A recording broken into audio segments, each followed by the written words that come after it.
श्री स्वामी समर्थ होळी पौर्णिमेच्या दिवशी या 3 स्त्रियांनी चुकूनही होळीची पूजा करू नये। जर कळत नकळत होळीची पूजा केली गेली तर भोगावे लागतील वाईट परिणाम।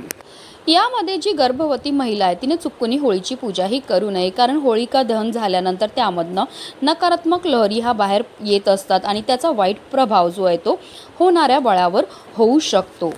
तसेच ज्या स्त्रियांना मासिक धर्म आहे त्यांनी सुद्धा या काळात धार्मिक पूजापाठ करू नये, लांबूनच होळीचं दर्शन हे घ्यायचं आहे। तसेच ज्या स्त्रियांचं नुकतंच लग्न झालंय त्या स्त्रियांनी सुद्धा चुकूनही होलिका दहन हे पाहू नये, त्यामुळे त्यांच्या जीवनावर वाईट परिणाम हा होऊ शकतो। तसेच धार्मिक मान्यतानुसार सासू व सुनेने एकत्र पूजा होळीची करू नये। जर कळत नकळत पूजा केली गेली तर नात्यामध्ये दुरावा हा निर्माण होऊ शकतो।